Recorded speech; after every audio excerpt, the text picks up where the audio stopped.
Well, I think I should go back to COVID-19. Okay. If you remember what happened during COVID-19 is that people from the cities, from the tier 1 cities, started moving to tier 2 cities and tier 3 cities.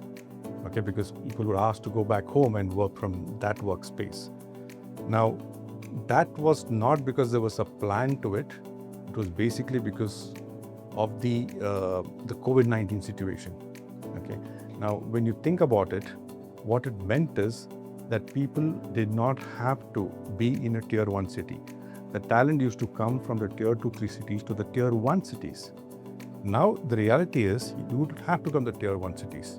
You can work in the tier 2 cities and tier 3 cities. So that is something that captured my mind and captured my entire thing about why Mikro Grafeio, which is purely into tier 2 and tier 3 cities or largely into it, is really a difference from the other co-working space.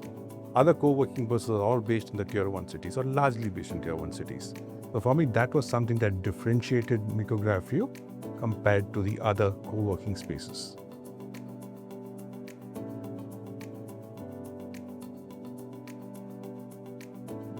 It was a risk because there was not enough talent there in tier 2 cities. Because the talent moved, it's always like you want to work in Bombay or in Delhi or Bangalore or Calcutta, which is tier 1. But the reality is these people came from the tier 2 and tier 2 cities. So talent was always there. So there was never a risk of actually talent not being there. And that is why, I come back to the first point that people are there. Its only thing is COVID changed that perspective.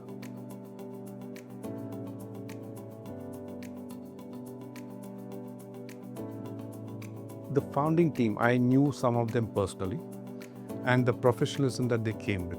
Okay, they were not normal businessmen. They were corporate honchos who actually worked in the corporate world. They were professionals, and they were very mindful about how they spend the money. So it was not that they decided that I will spend a lot of money into it. I knew them, some of them personally, but the entire plan which they shared with me was purely based on fiduciary responsibilities. I come from a CFO background, and for me that was very important. And when I knew that there was an element of professionalism and how they're going to spend that money from a fiduciary perspective, I said this is a good team.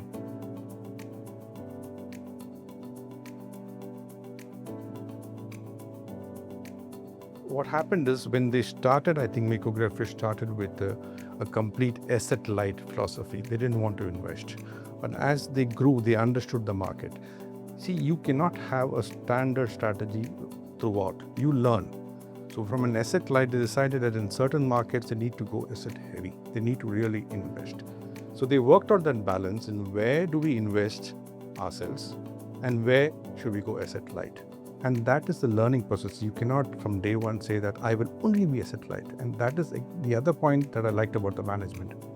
They were not stuck to one point. They kept changing based on the market requirements.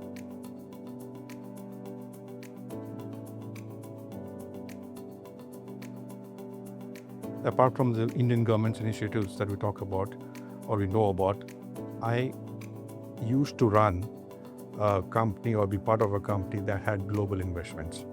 Okay, we should set up infrastructure in many, many countries.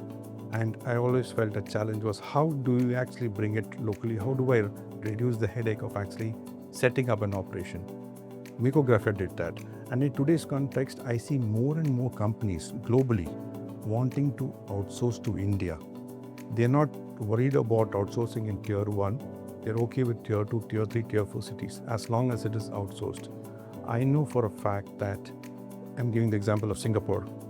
Singapore, many companies have decided that they're going to send their team, Indians, back into India and let them work from India. So there is a big scope for this kind of industry to grow, I think, and Mikro Grafeio is on the right path there because they're concentrating more on tier 2 cities and tier 2 cities. It helps not only from retaining talent there and getting recognition from the government, at the same time the cost is also low. So they have a better model to present to companies. And that is what to say. If you ask me today, I think I would invest more.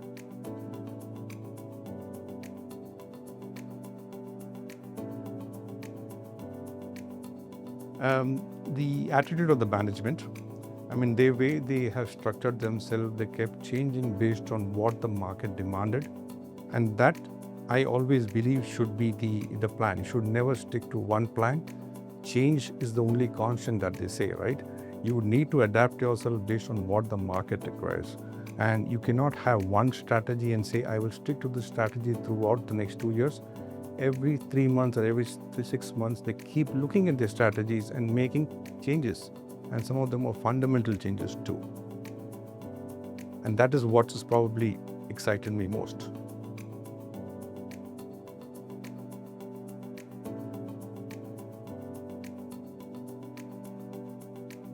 I come from a finance background. Okay, so for me, the profitability is quite important. Okay, maybe the market does not value that much, but I value profitability. And I've seen Mikro Grafeio slowly working towards that and becoming actually a bit profitable company from when they started with those a bit negative. So that is very, very important. And I see the relationship that they built not just with the IPCs, but even with other clients, even sometimes with competitors. They are talking to competitors too. And that for me is extremely important, because you cannot not talk to these key players in this industry, the IPCs, and even with competition. So that's extremely important.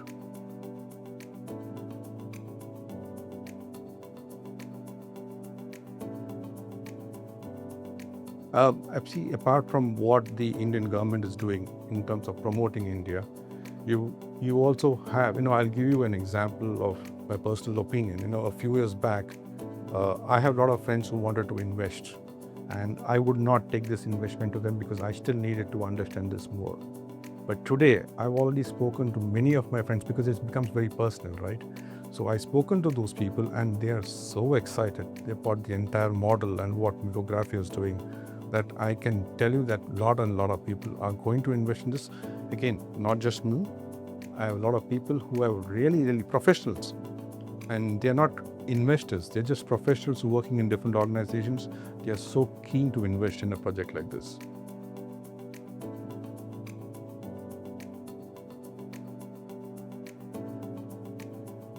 The excitement remains even more now, largely because I run a global business myself, and I've seen more and more clients wanting to reduce costs, global clients, and they want to look at places where the entire work is carried out professionally. At the same time, it is cost effective. Markets in Singapore, markets in US, we all know how challenging it is to get a visa to go to the US, especially for a work visa.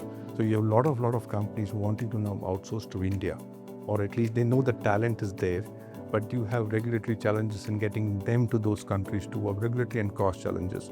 So for them, it is more and more important, makes more sense for them to now invest in India than anywhere else. So I'm even more excited now than what I was earlier.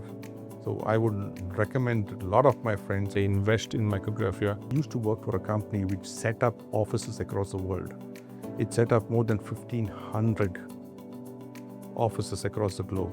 And one of the challenges that they always faced is there any company who can then manage this for me, who can set it up at a short period of time, because the time was always a constraint. You had to do it in 1 month, 2 months, 3 months. And that was always a challenge for us. Now you have companies like Mikro Grafeio, which are professionally run and can do it in that period of time. It reduces your risk, reduces your cost, and it is done very, very professionally. So I would say companies like Mikro Grafeio